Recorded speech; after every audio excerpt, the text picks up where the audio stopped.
अस्सलामुअलैकुम नाज़रीन व सामाईन, आपका हमारे ATR उर्दू चैनल में खैर मकदम और इस्तकबाल है। आज हम आपके सामने मौलाना आज़ाद नेशनल उर्दू यूनिवर्सिटी के आए हुए एग्ज़ाम्स के बारे में बात करेंगे। जैसा कि आप यहाँ पर देख पा रहे हैं, ये नोटिफिकेशन आपके सामने 20 फरवरी का है।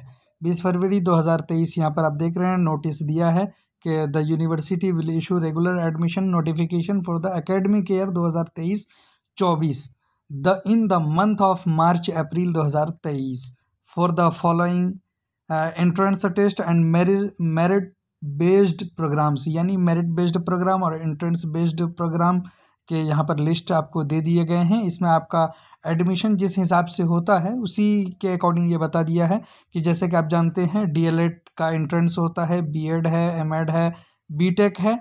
तो इन सारी चीज़ों की जो लिस्ट यहाँ पर दी गई है, ये एंट्रेंस बेस्ड एग्ज़ाम होगा।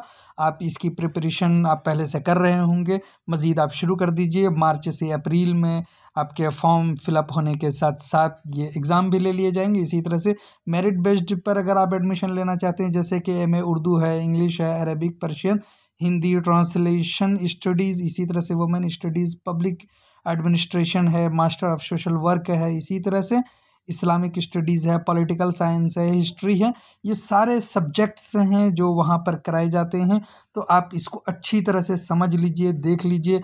और आपको हम यहाँ पर कहेंगे कि DLED और B.Ed उर्दू से अगर आपको तैयारी करनी है तो आप ज़रूर हमें कमेंट करके बताएं, और फिर उसी के हिसाब से हम आपका जो एग्ज़ाम के लिए बहुत कम टाइम रह गया है प्रिपरेशन करवा सकें, हम आपको बता सकें। और आप जल्दी जल्दी फॉर्म भर दीजिए ताकि आपका रह न जाए, और एग्ज़ाम की तैयारी अभी से शुरू कर दीजिए। फिर हम आपसे मिलते हैं अगले वीडियो में, तब तक के लिए खुदा हाफिज़।